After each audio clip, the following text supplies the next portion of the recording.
Hi, everybody. Hello. Hello all. Hello. Sorry, I'm having some technical difficulties. Hopefully they're over now. Who knows though? Let's wait and see. So welcome to Season 2, Episode 12 of Inside the Rookery, where today I'm joined by all of the fellow Rooks, a veritable murder, to talk about setting the scene. And as always, you've submitted a number of questions in advance. That's part of the technical problem, but I'm sure it's going to be fine. So I will bring them up. As always, please pop your questions and your comments in the chat, and we will bring them up on the screen as well. Hello, other Rooks. How are you all this evening? All right. Hello, Lindsay. Hi. I'm marvellous. Looking forward to finding out the rugby results after the stream because I have... Not a bloody word, not a word. Indeed, because I have not Spoilers. spoiled myself yet. Don't say anything, Mr. Reese. And none of our enthusiastic supporters say a bloody word either. Indeed. We don't yet have the equivalent of sending you to Coventry for the Rooks. Well, where would that be in Scotland? What would you do usually? Let's Tell them to fuck off. You're Get in the sea. Get in the sea. You do like they did in Highlander. They banish him from the village.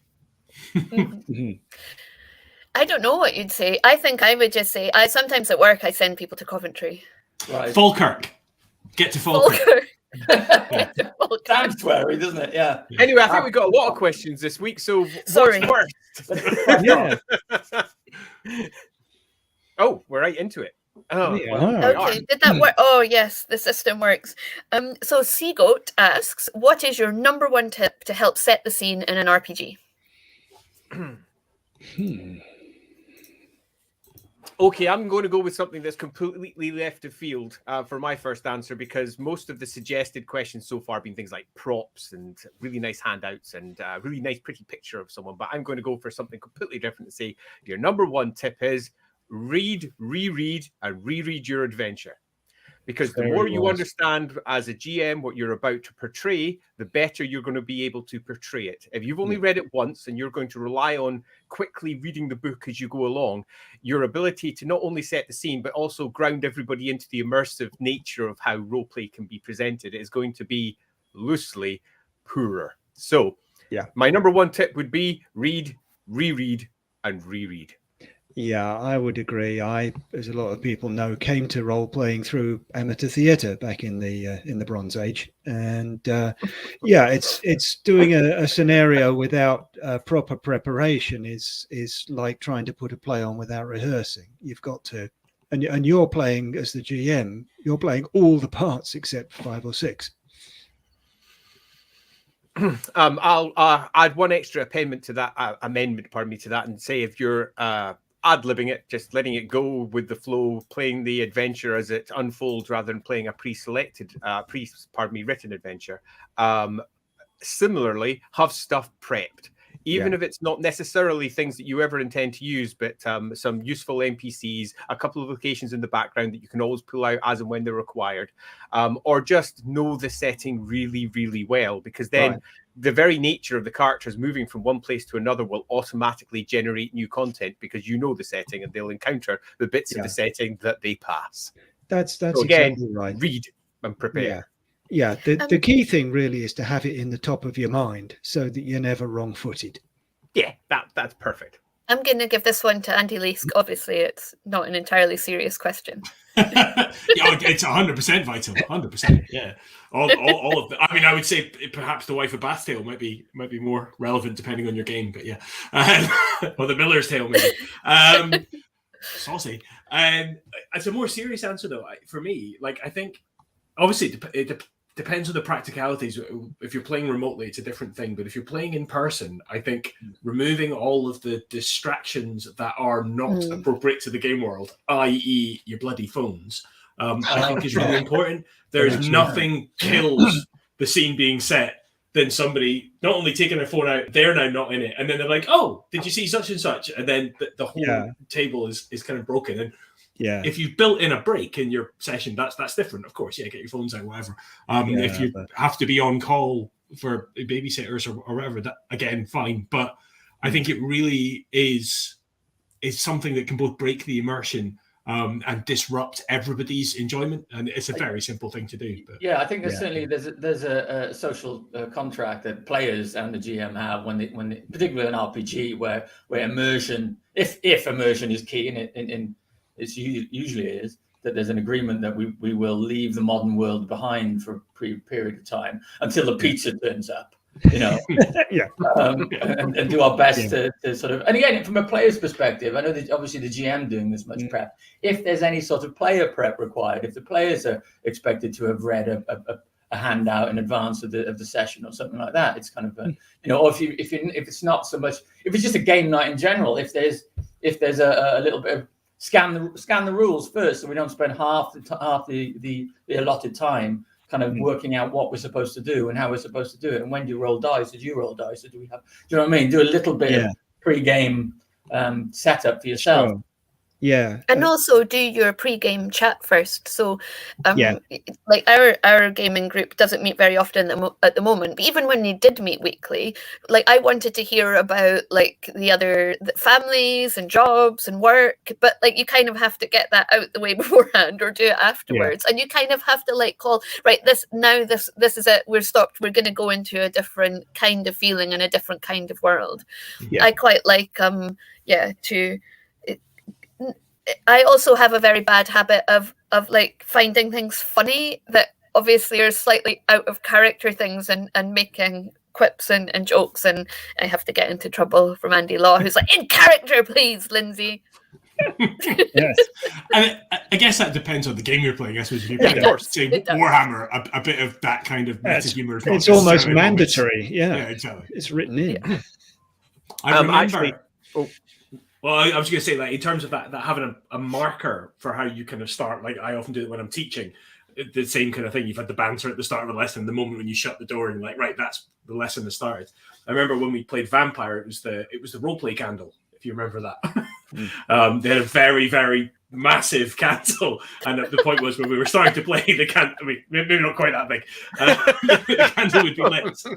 Let the lights go out, and we're back in the Dark Ages now. We're playing that, and that was incredible. I mean, it helped that we were in that really dark wood flat when we started. That definitely was a factor. Having a method of a real. Oh, go.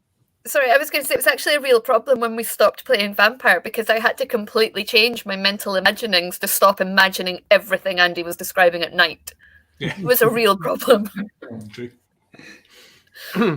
I think this question from Auka is a really good one, because it's something I've done sometimes and something other times I haven't. And in general, some form of recap, much like you get at the beginning of any one of those TV series that we watch every week, or indeed just stream and watch the whole thing, is sometimes not just useful, it's essential, particularly if you're playing a little bit less regularly, which has often been the case of late for many groups. If you're playing less frequently than once a week, or maybe even once every other week, having a quick recap so everyone can go, oh yeah, that's what we were doing, is super useful. There are other ways that you can handle that. For example, you might have a setup where your PCs do a quick journal or report or something from whatever they did from the previous session. So that might go online and everybody might have read that, and that keeps everybody refreshed, both because they've tried to remember what happened and then journaled it, and then again, because you get to read everyone else's journals when they're online, and they all see everyone else's perspective of events, and that often generates some fun commentary along the lines of, that's not how I saw that,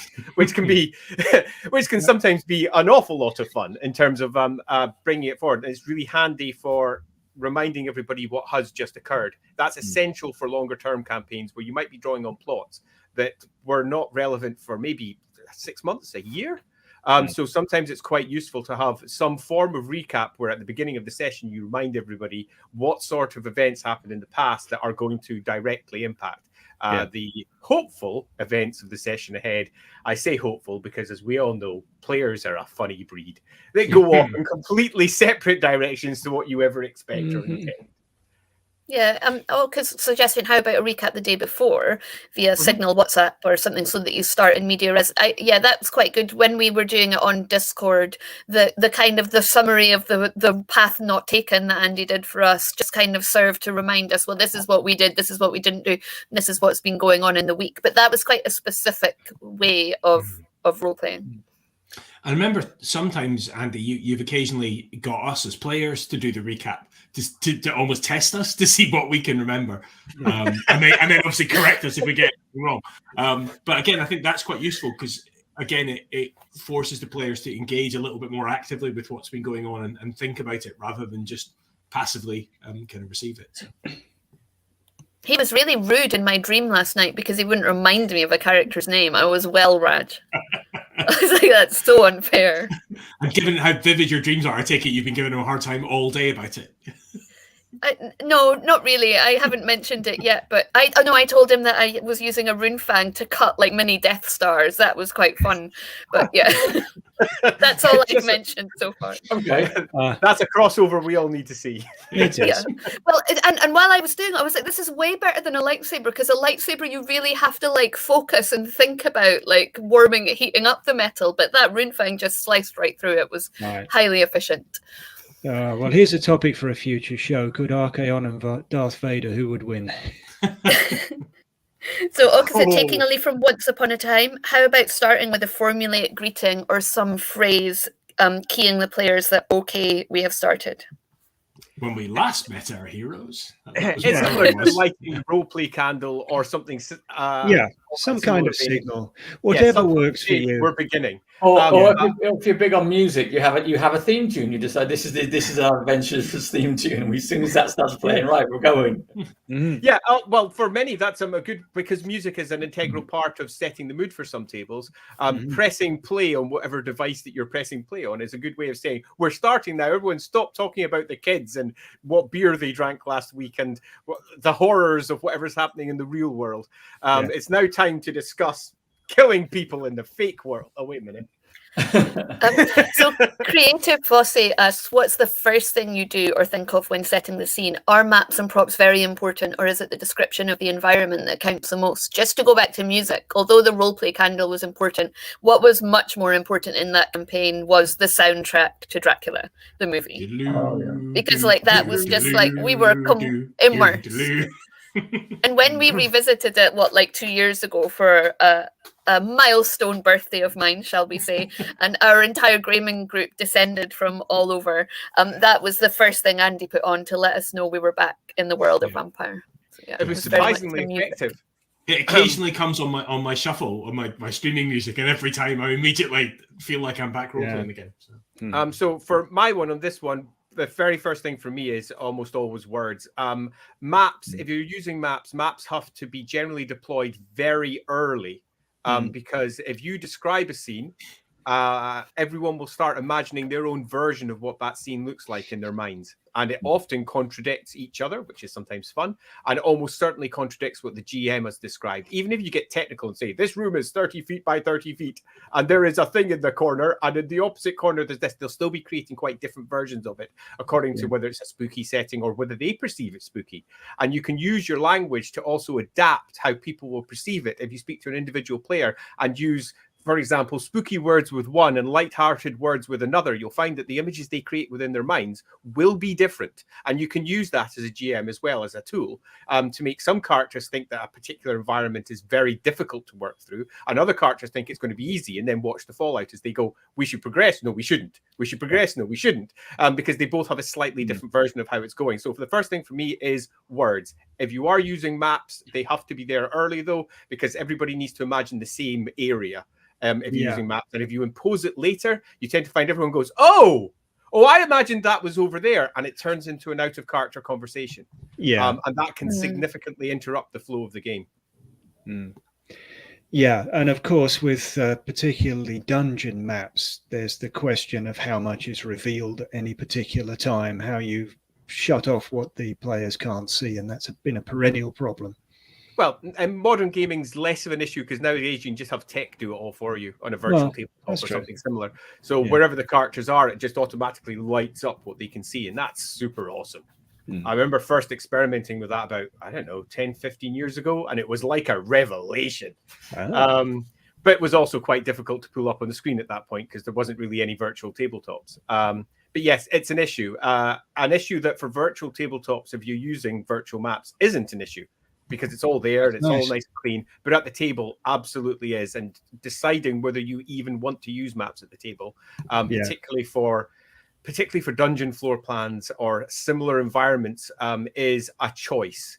Yeah. And often is a choice that I would personally prefer not to use unless it's required because it's a very tactical environment or something similar. Yeah. V-Goat says maps handed out later in a session, etc., should be rough sketch maps with little to no detail. Usually, if you give us a map, Andy, when we had the glass table downstairs, and you would like draw out the map before the group assembled, and then we were like, "Oh no, this, oh no." We know what this means because you do use them quite tactically. Yeah, we're going to have to fight our way through here, aren't we? Yeah. Having something like a whiteboard or a glass table is handy for that so that you can just very quickly sketch out. And again, I would recommend don't go into detail with those sort of things. These are not handouts to try and immerse yourself into the setting. These are loose sketches so that the mind can imagine what's going on and so that you can say, well, my character is clearly here and your character is clearly over there. We need to cover that distance one way or another according to the situation at hand. Yeah, I would agree. Words are key. I always start by fairly detailed visual description, and I generally try and, because I'm a big old ham, I try to get an NPC voice in there as early as possible because the characters you're dealing with, the population is also part of it. Yep, afraid so.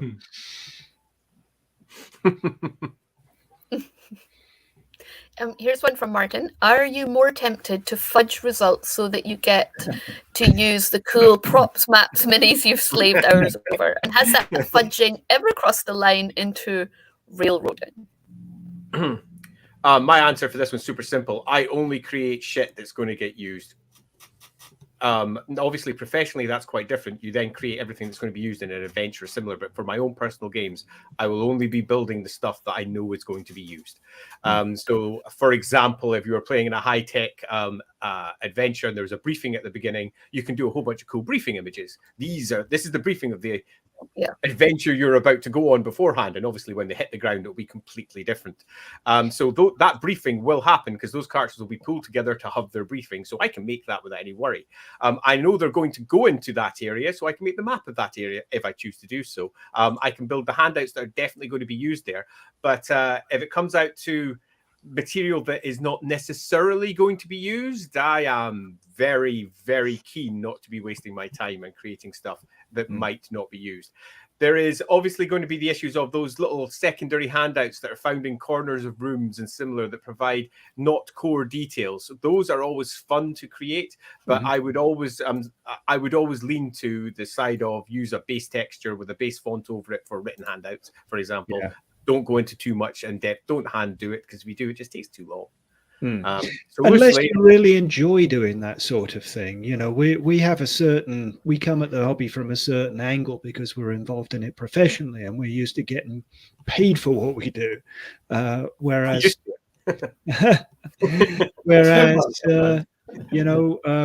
someone who just really loves calligraphy as a hobby and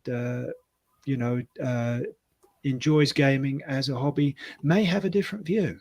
Yeah, I agree. Yeah, because Rangdo of Arg has interpreted what you said, Andy, as railroading, but I think I interpreted it as you try to do stuff that happens at the start as a prop because you know we'll get that at the start, and then there might be key touch points. And then they'll go in whichever direction they go in. We'll go in whatever direction we go. I would argue the opposite of railroading. No railroading at all, leaving the players to go in whichever directions they go in. Yeah. And that would always be my preference. But if there is certain key parts that you wish to make, you can always introduce them at a later date anyway. Yeah. Just because you don't use it first time round, you've always got the second or the third time round. Yeah. Yeah. I do like calligraphy and I do write a lot of notes. I am our group's, well, not so much now. There's a couple of people that also take notes, but back in previous groups, I just took so many notes, but I embellished them with little like in-character notes. And yeah, I was always writing my own name and stuff. I think I do remember occasions when I would because I was playing with miniatures, and occasionally there'd be a scenario coming up, and I'd have bought a new miniature especially for it.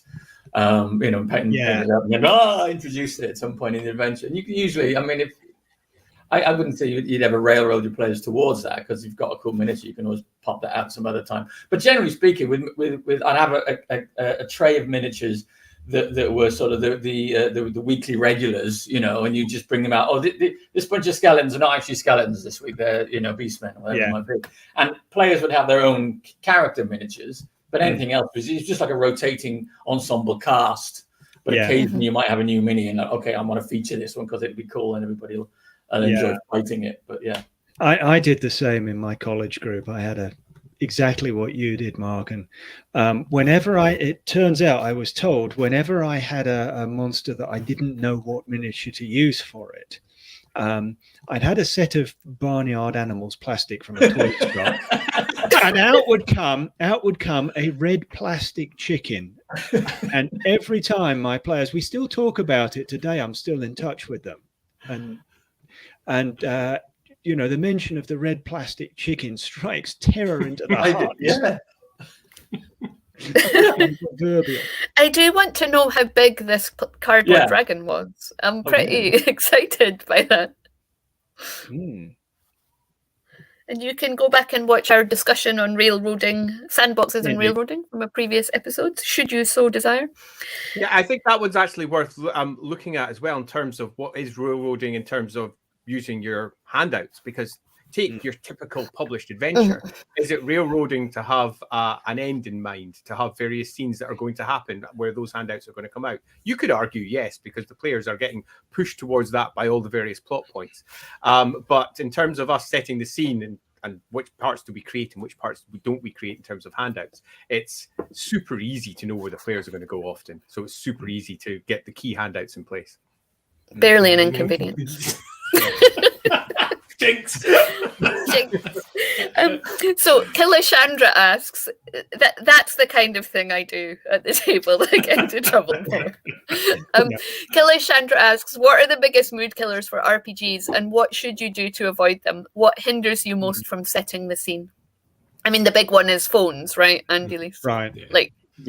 People being distracted. Exactly. I'm going to throw out a controversial one as well. Alcohol. If unequally distributed. If that makes sense. Very good point. If everyone's having a couple of drinks and that's cool with everyone, then I think that's fine. But I do think it's a problem. It has been a problem in our system when perhaps one or two people at the table have indulged quite a lot, and some of us are perhaps having to drive home, so therefore not indulged at all. And it definitely does become a thing as the night goes on.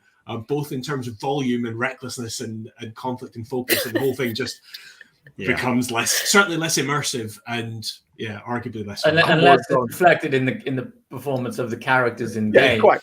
Exactly. And there are definitely scenarios where that might be appropriate. If you were doing a party based session in which your characters are getting steadily more sloshed, then that's absolutely the classic barroom brawl. Yeah. But if you're attempting to, engage in some subterfuge or infiltration, and one of your PCs is boisterously under the influence, then it's less helpful. Yeah. I think I know this is not like our biggest bugbears in role playing, but but this is one, and it does kill the mood. It's when people, like, if you have something in real life that you're really good at, or you're an expert at, or you think you're an expert at, and you kind of start to bring it and say, oh, but that's not how it would really be. And I actually know this because I've done X, Y, and Z. And it's like, but it's just lecturing. The game. And ultimately, lecturing. And ultimately, let's just let the GM kind of do whatever the GM does and get on with it. And I can find that like brings you out of it a little bit. Yeah. If you've got a member of the party that knows more about the subject than the GM, and his son instructing the god, effectively the god of the world, how things should really be. Yeah, that would be a bit of a mood killer.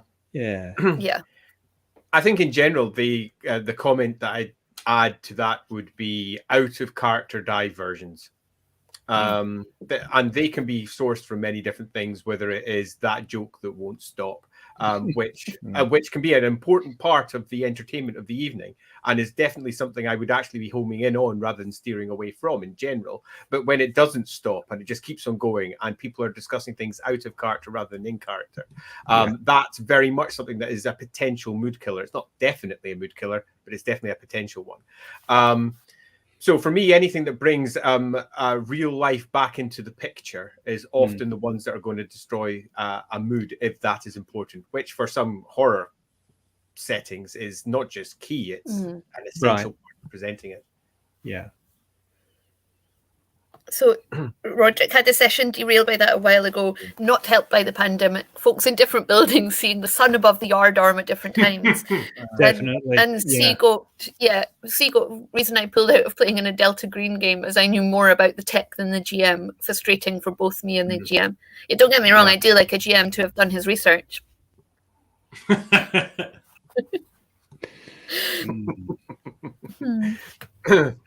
Yeah, so for me, it's going to always boil down to diversions. And that is an example of one where people the real life is getting in the way of imagining your game. Why aren't you doing this? Why aren't you doing that? Why aren't you doing this? And real life intruding. That's my biggest mood killer. Yeah. It is. Agreed. So what's our next question? What's the next question? Let's have a look. So if events go off script from pre-prepared assets, how do you avoid the obvious metagaming from players? GM's got the whiteboard and marker out. We're obviously on the wrong track. I mean, there's an obvious answer to that, which is don't be so prepared so it always looks like it's on the cuff. That way they'll never know. Yeah. That's my answer sorted. Good job. Yeah. Agreed. And also, players I have known in my time would make it their goal to get so off track and test the GM to the absolute limits that the whiteboard and marker would be a sign of victory. I am going to agree with Andy, and I'm going to say that having too many pre-prepared assets can actually be a hinder to your game, because you will end up spending an enormous amount of time on work that might not be used.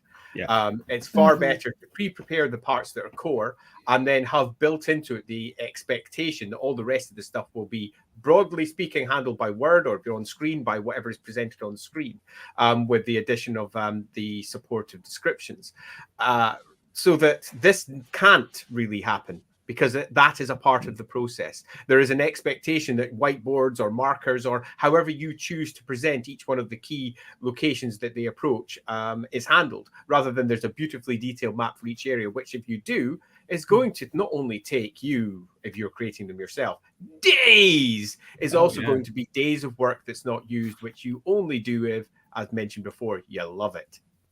That's right. I mean, this takes me back to something we discussed when we were talking about city settings. And I remembered when I tried to create my first fantasy city, I just I drew a map with probably several hundred buildings of them and started rolling up all the NPCs for each building. 6 months later, don't down that road lies madness. Yeah, quite. I think there was a comment earlier, which I thought was good. It's definitely a thing I've noticed you do sometimes, Andy, of ending on the reveal of what the next big thing will be, so that you know. So in that situation, you know that you can invest time, because you know we're going to do it, because we have opened the door and oh my god, there's a dragon, and then we're sorting that next time. So any time you spend preparing for that, you know you'll get used, and the PCs won't be surprised that you are prepping things. So. As an addendum to that as well, as a GM, there is literally nothing wrong with asking your players what their plans are. Not their characters' plans, what their actual plans are. Often their character plans are something ridiculous, like, I intend to hike over that mountain and be wild and free. But in truth, their character is going to get caught up by events and get dragged off in a completely different direction and choose to do the potentially heroic or not action in the future. But as a GM, you can say, look, you've clearly got 3 or 4 obvious routes here. Which one do you plan to go down? And that's where I intend to do most of my planning. Okay, thanks. And the group can then discuss it and then turn that into an in-character discussion afterwards if necessary. And that gives you, as the GM, much more freedom to create the cool stuff that will definitely be used. Yeah. Orca asks, what are some ways to data dump a world setting on the innocent players? Perennial question. It really is. Piecemeal is the thing. By experience, show, don't tell. Yeah. Yeah. Imagine it like any screenplay, really, where they're attempting to, through the course of an hour and a half in a movie, ground you completely in whatever that setting might be. And they sometimes do it with the voiceover at the beginning.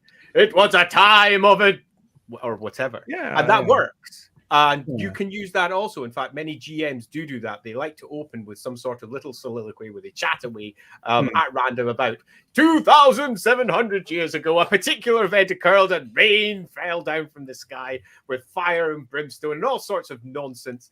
And they set the scene that way. And it is a very quick way of doing so. Watch movies and look at how movies do it.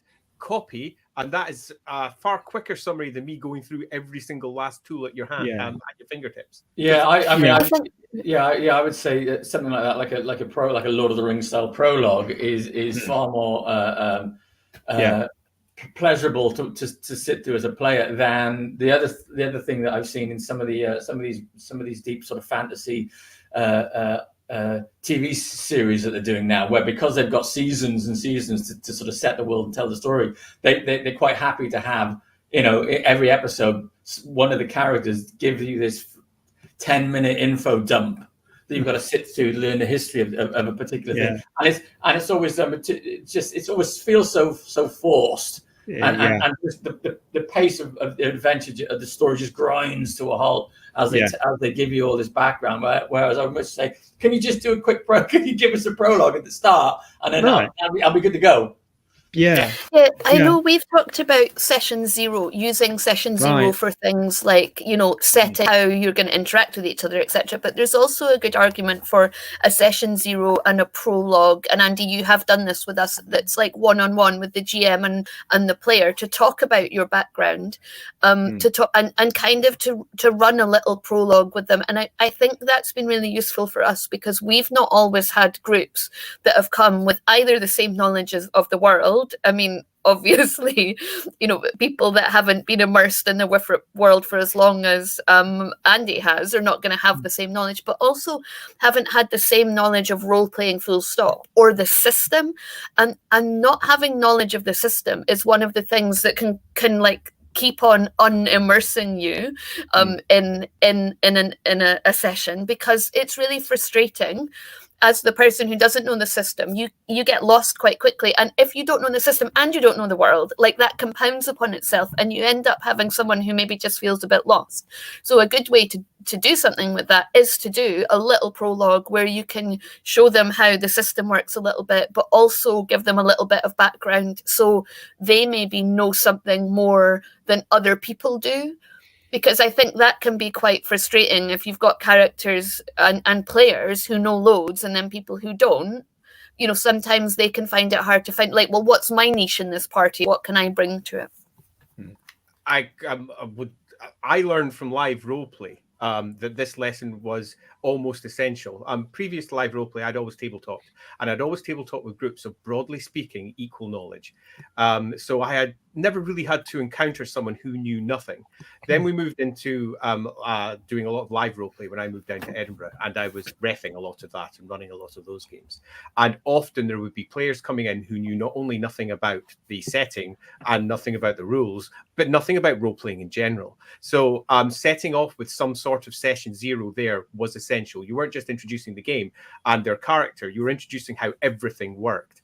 And that is almost always better, I have found, from live role-playing, one-on-one. You can do it as a group, and you can do it as a group relatively well, but the quieter ones will always stay quiet, and they don't get necessarily the attention that they require, so that when you move into the core session itself, everybody's hopefully sitting at the same starting point. So it is worth, if you're intending on doing a campaign or something where there's clearly a disparity, in group knowledge.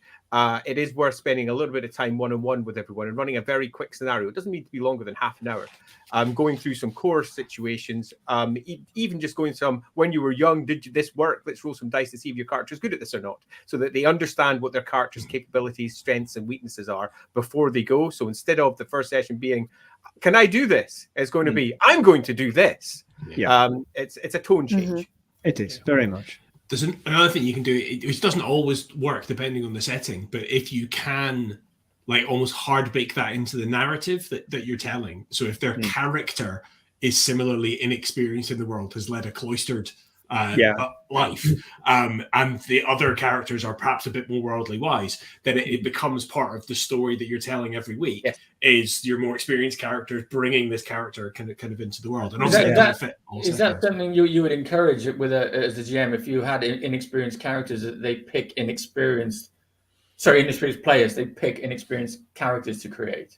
Right. If you've never played before, you really how difficult is it going to be for their character to be like a grizzled veteran of countless campaigns? It's kind of like, well, if you've not role played or you're not familiar with this world at all, it's going to be a bit of a disconnect. Whereas if you're a novice that's just left the abbey and this is your first experience of the wider world, you go, oh, that feels like an appropriate character for you to play. Is that something as GMs you find yourselves encouraging?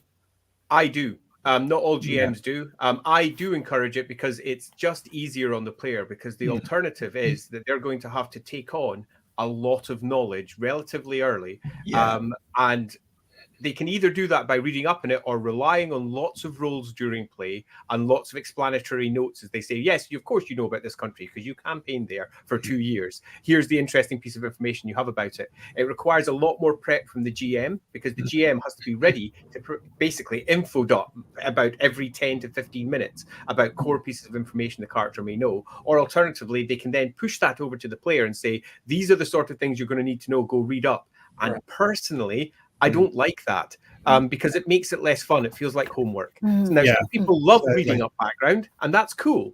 Some people dive in and they will read from the beginning to the end 5 times over just to get the best experience they can from the setting. Other people just want to sit down, relax, get some popcorn and have a bit of fun for an evening. And if your game is a game that is based upon a relatively heavy setting knowledge, then you are, I would generally suggest, if you're coming in new, better taking on a character that isn't necessarily unskilled, but is most certainly not knowledgeable about the wider world, because then you can step by step work your way through that knowledge in the same way that the character does. And then when you come to your next character after that one's carked it for one reason or another, you've already got that core code in your brain from the previous one, and you can build on that for the next character. But that's just preference. Some people don't prefer to play that way. But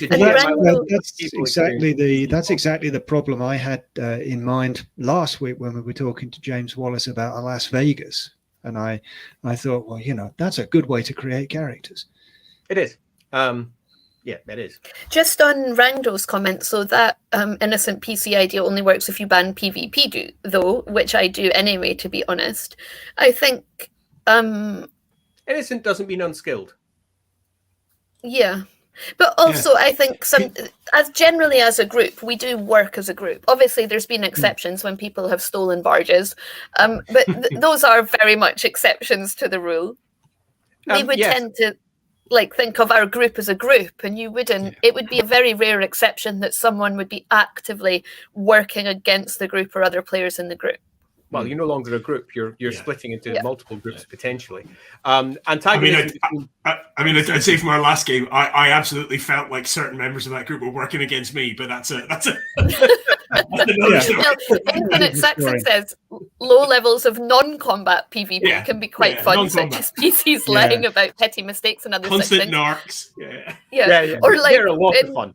In our vampire campaign, we would just write mean letters to each other all the time, snarking about the other's princedom. And then brood for 40 years in a castle. But you've got the luxury of that. I was in a RuneQuest campaign where I can't remember what brought it about, but the party, which was, I guess, probably about 6 players, just fractured completely into two groups of 3. And the poor old GM had to run back-to-back sessions. So one group would turn up for 2 hours and they have their adventure, And then the next group, and there'd be sort of awkward, uncomfortable passing in the hall, as one group left, the next group arrived, and then the GM's got to go through another 2 hours with this group. And I can't even remember if we ever actually set our differences aside and reunited over it. But I do feel sorry for the GM that has to put up with that. Yeah, I think there is something essential to say there in terms of ensuring that you manage group expectations for how plays should turn out. I made a lot of mistakes when I was young. I had a big, massive club that I used to run, and we had multiple sessions sometimes working together and collaborating together, which allowed for cross-PC fighting easily because they were in separate groups running in the same big game. That was cool. But then when you're playing a big game, particularly if you're playing in a group that's larger than 5 or 6, and then fractures begin to properly form, it can be pretty uncomfortable and can be, for the losing side, unfun. Yeah. And unfun is something that you've got to avoid in all the time, because it's meant to be fun for everyone. You're playing a game, for goodness sake. Yeah. The distinction to make here is that conflict between player characters is a good thing. Conflict between players is a bad thing. Yeah. Although there are methods of bringing conflict between players to be a good thing. For example, you're playing a game where you are specifically pitched against each other, so the players are purposely working against each other. So there's conflict between the players, but it's still fun for both of them. That's the important part, because they're fighting against each other, and that's part of what the game is meant to be, rather than you're meant to be working towards a shared goal, but you've all decided to, I don't know, pick on that player because they're just awful, and then present them as the next sacrifice come the next ritual. That happened in one of my games, which is why I bring it up. We actually wrapped them up and changed and just dragged them along with them. Castle Drachenfels, right? It was Castle Drachenfels, and it was ridiculous. Yeah, Castle Drachenfels splintered our party as well when we were kids. Yeah. Once I woke up crucified, about to be burned at the stake, and it was another PC in our party that had done it, and that was a pretty low point in that vampire campaign, I have to say. I did survive, thankfully. So Executor asks, how do you deal with players interrupting the GM either with questions or start describing their character's actions before the scene setting is complete? Well, that touches on a big subject, which is how much control and how overtly the GM exerts control over the group, how authoritarian you have to be. And it's again, it's all back to the social contract between the group and the GM. Just, use your instincts, use your best judgment, do the best you can. There's no one size fits all solution there. Yeah.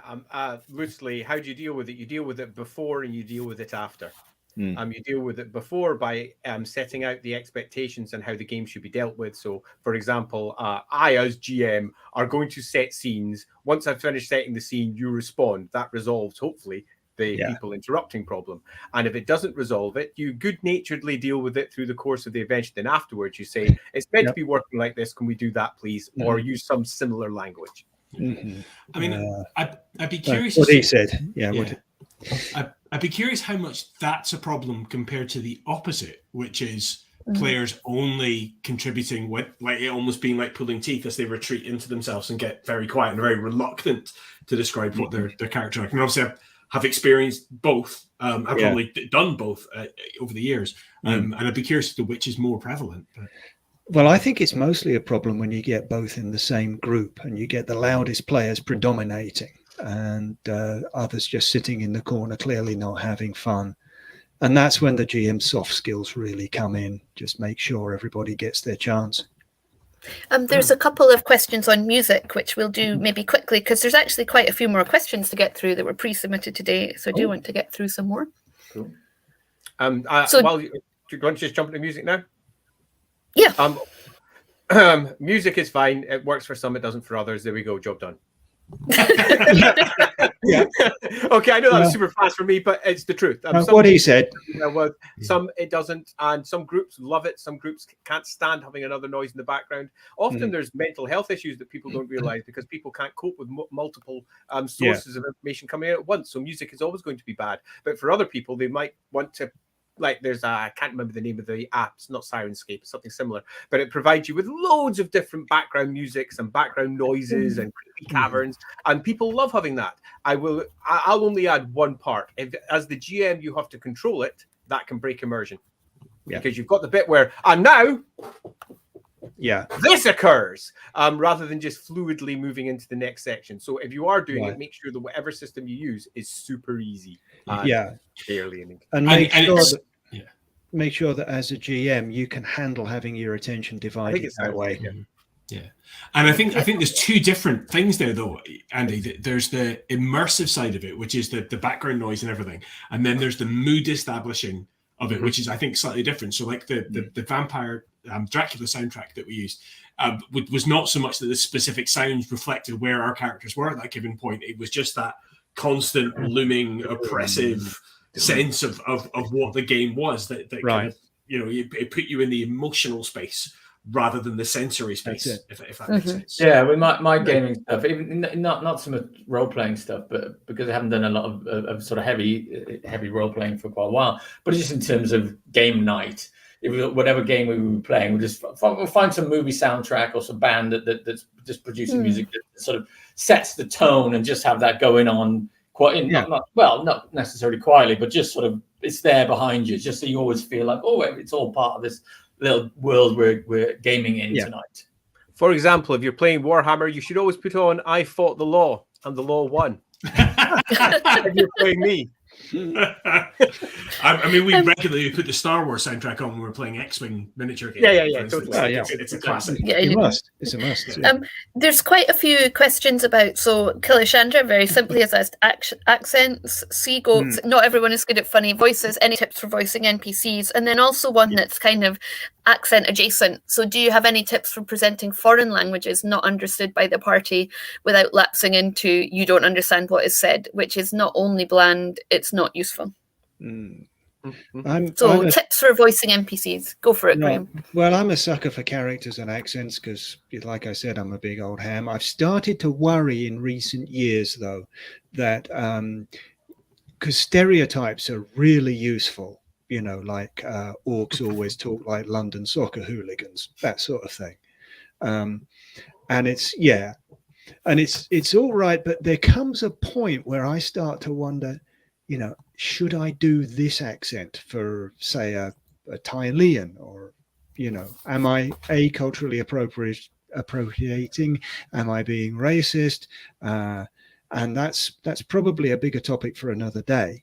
Yeah, I encountered that directly on the Tome of Salvation, where I had a quotation from Attilian, and it got changed by the development process into something that there was no doubt about it, pretty goddamn racist. Yeah.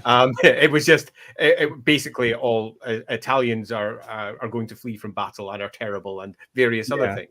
And I went back to them and I went, really? Yeah, and they all talk like Chico Marx as well. Yeah, exactly. Yeah. You got a lot of money. I think though, for me, just on the question about accents and any tips. So for me, the tips would be to think about the quirks that the character has and the things that they say, not necessarily, or how they say it. Do they speak quickly? Do they speak slowly? Are they high? Are they deep? But also, are there particular phrases that you can think of that they might drop in, and just that are related to in-game things? You can think of proverbs, names, just like things that add character without making you feel like put on the spot that you can't do a proper, Irish accent if you want to try an Irish accent. Yeah, I'll try any accent, it'll be awful. I find that leaving accents aside, you can do a lot to convey character and sometimes culture as well, with simple things like tone and cadence, altering the volume, softening your voice, making it harsher. Back that up with word choice, like you said, Lindsay, and you can do that, without having to employ an accent at all if you inhabit the character. I think that's preferable as well, because accents, even if you fancy yourself as being pretty good at an Irish accent, your focus will be on getting the Irish right rather than actually delivering the words or Yeah. the subtext or anything else like that. You'll be Yeah. sure you know. And someone's then- going to make a joke about Lucky Charms, which is a cereal in America with a leprechaun mascot, Yeah. and that sort of thing. Lucky And, Charms. you know, it can introduce a distraction. And so some other tips would be Andy did some things where he would think about like the way that characters would speak under pressure, and that would be dropped in. For instance, there was a Skaven slave who had like come above world and was undercover, and under pressure they did repeat words, but it wasn't that noticeable. But at one point we just stopped and we're like, that's really weird, like why would they do that? And so thinking of it was a human, yeah. Obviously, it wasn't like a Skaven with a human mask on, because like that would have been a giveaway. But things like that, and I'm always wondering, like, how much more has he done of that we have missed? But yeah, thinking about different quirks of the way characters speaks. There's just a comment from Rangdo which I'm going to have to bring up, so I think that's really funny. I once tried a posh English accent, and my players asked me why I was making the NPC South African. Yep. Yeah, we've all been there. Another easy way to get yourself an NPC voice that's not necessarily yours is to just copy a character you like on telly. Yeah. It's such an easy way to do it, because trust me, your copy is going to be terrible. No one's going to spot it except for you. Your marvelous interpretation of their voice will be awful, unless you happen to be an impressionist. And if you do that and then combine it with just one change in your body, whether you hunch up your shoulders or whether you just relax and sit back, whether you convey yourself sitting forward for someone who's naturally aggressive, or convey yourself lean back for someone who's naturally passive, or if you cringe, just the small body movements also change the tone of your voice, and that will make that character different. I've got a practical example of that. Christopher Walken, right, obviously famed for his unique interpretation and his very characterful kind of delivery. So apparently a thing he does is when he's choosing roles, is he thinks he respects Marlon Brando as his great actor. So he thinks, how would Brando do it? And then he tries to do an impression of Brando doing it, but he's rubbish at impressions, and that's why it always comes out with that unique. Always works. Yeah, so like the strength of Walken's performance is that he's terrible at doing an impression of Marlon Brando. Yeah, I kind of love that. Yeah. And what about the foreign language question? That one's a little bit easier.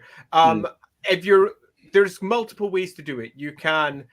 I remember famously, I say famously, I was the only one that heard this. But Harry, the chap that I used to work with in Games Workshop a long time ago, was so happy with how he'd done his foreign language section, where he had just gone up and he'd said the word blah repeatedly for whenever someone was talking. But he'd used that to emote in a similar I am Groot. In a similar vein. So there's a big difference in saying blah, blah, blah. Okay, blah, blah, blah, blah. It was a good way of immediately conveying that they understood nothing in a sort of it's the parents and the Charlie Brown and the Peanuts type of fashion. Yeah. And he was so happy with that because he had created it on the spot. And he was boasting about it for about a year. Because he was so happy with it. It was in a game of Rifts, as I recall. But I've duplicated that in a variety of ways over time, because what it can do is it can give you length of speech and tone of speech. And it can also give you an access to possibly the musicality of the speech, depending on the words that you use to represent that language, or alternatively, the guttural nature of it. So you're like, and just saying that for some foreign guttural language, they're like, whoa, this is guttural and weird. But they can immediately know whether it's threatening or not. Right, you get the non-verbal elements of communication. Indeed. You then have to narrate it all. And then you have to say, and this person says something that's a little bit like this that you don't understand. And it sounds like it's a bit threatening, but you're not too sure. And that is, in terms of visceral experience, much less. Yes. So loosely, blah, blah, blah. Yeah. I mean, you see the same thing in The Sims, don't you? It's the same thing with that. They just speak that sort of gibberish stuff, but you absolutely understand the mood, the tone, what's going on. It's like the use of rhubarb in the theatre, isn't it? Where characters off stage is just repeating rhubarb, and when you got two or three people, it just sounds like a mass of voices. A babble, yes. Yeah, a babble. There's a couple of questions along these lines. So Creative Fussy has asked, how different is setting the scene when sitting around a table versus playing the game using digital assets? And Tormod Robertson has asked, how do you suggest we create moods in Foundry? I love Foundry, but it can be hard when you don't see people in real life. There's no body language. That's a toughie. I don't like role-playing without seeing people, personally. Yeah. I know a lot of people love it because you get a sense of the voice of the characters better, and because you don't have that person's face sitting in front of you, you can actually imagine what that character might be like, particularly if they put up a picture of their character's face in their place. That can suddenly, for people who are shy, allow them to open up in a way that they might not have done so if they had to do it face-to-face. There's an ease of role playing that can come about with people not seeing you, and you can then hunch up and do that voice actory thing and go completely mad on the other side without any worry of anyone looking at you going, "What the fuck are you doing, you insane lunatic? Why are you doing those things?" So I get all of that, and I get the advantages, and there are more. But personally, the lack of that connection for me is quite a hurdle to get over that you get from seeing people face to face. And I like to see people hunching up and doing their crazy stuff, because that, to me, is part of the entertainment of the evening as much as anything else. It's a lot of fun. So how do you do it? Personally, I avoid it. And I know that doesn't help a lot, but it's the truth. Yeah, I have the same deeply unhelpful answer. It's there's a wall there that's hard to breach for me. Yeah. So in terms of just generally building moods, there's all manner of tools you've got online that when you're offline just don't work as well. A low-key music in the background works just as well, or tavern sounds or whatever. And often it's far easier to input if you're using a virtual tabletop, because it's just a click, and then suddenly that sounds playing, or a click, or that sounds playing. But you can do other things like queue up particular voice types. So you can say, this is what this character actually sounds like, as they get a little introductory spiel, like if you're playing Baldur's Gate and you go up to them and they say, "My name's Evelyn." And then away it goes as scrolls of text pop up across the screen. And you can do something similar in a virtual tabletop. These tools can all be found online with ease. Pictures are easier on a virtual tabletop. Everything in terms of visual stuff is easier. But you can't carry a pipe quite so well sometimes, nor can you give that pipe to someone else or give them the map, or only give one PC the map with necessarily the same sense, because you can do it. Whispers and it's a different environment. It is. It's a different medium with its own strengths and limitations. Yeah, totally. Some a slightly off-topic discussion in the chat about how you pronounce Tilia. No, I don't pronounce it like Graham does. No, I don't think anybody does. I don't know that I ever heard it pronounced when I was at Games Workshop, except possibly by Rick Priestley. I always thought it was Tylian. Yeah, it's just the way my mind works. But taking the name and pronouncing it in Italian, with trying not to be racist in view of the recent conversation, it would be more like Tilea. So I will also add, if you're going into the root of the word in Warhammer lexicography, it comes from Tylos originally, so it might be Tylea, because it was the old Tylos peoples. And Tylos is spelled with a Y, right? Correct. Yeah, but in Greek, the Y is pronounced more like a U. So God damn it, you're ruining my can of worms. But so it's actually Tulia then. We heard it here first, folks. Tulia. Yeah. It's whatever you all want it to be. There we are. And the final question is there's a few that are all along similar themes. What are the best assets players can provide, or what do you as a GM look for from your players to help set the scene? Is it enough for players to take notes, make maps, do session recaps? That sounds like quite a lot. Or do you need more from them? Me, pardon my language. And I expect homework every bloody week, a long write-up. I'll drop a couple of things. Whenever I ask people to do things like this, I generally add an XP or in-game beanie benefit for doing it, because I like to gamify all of these systems. I like gamification because it not only provides you with that little bing, I've got something, woohoo! And not only does it make you feel like you've got a bit of extra motivation to do these things, it's a handy... It's a game. It's meant to be fun, but that does cause problems for people who don't like doing those things. So you have to make sure that if you do that you provide opportunities for everyone that's in your individual group, that they can engage with stuff that they enjoy doing. So that means giving different options. But as a couple of extras, what would I expect? Number one would be a clear differentiation between when they're in character and out. Yep. It's a very simple thing. And it could be nothing more than I have picked up the pipe that my character has as a prop, showing that I'm speaking as my character. It doesn't need to be some silly accent. It doesn't need to be anything else. It's just something to say I'm currently in character, which for many games is essential because they have lots of out of character elements, and sometimes they blend. And when they blend, you lose the mood and the tone of the whole, potentially the setting. And people sometimes get confused, and you have to say, was that in character or out of character? Am I being asked this or am I not? That little snide comment you've made, Lindsay, did you say that out loud? Because next time I hear you make a snide comment, your character fucking says it. That sort of thing. Which is the reason why accents are useful, I suppose. It totally is. Yeah, we did it with Sherlock Holmes. It's kind of almost like not choose your own adventure, but almost that sort of mystery solving one where the players were all members of the Baker Street Irregulars, and we had a bowler hat which got passed. Whichever character was whoever was in character at that moment, whoever was speaking, revealing some information, would put the bowler hat on, and hopefully did a voice, but it wasn't compulsory. Nice. Yeah. Like a Victorian equivalent of the conch. It's 8 o'clock. How did it get to be 8 o'clock? Flew by, didn't it? We'd like to thank you all for joining us. Remember, do come and join us on Discord for more chat and check out our Patreon. As always, we'd like to thank our patrons, and the credits will be up just at the end of the show. Andy, what are we doing next week? Who do we have on?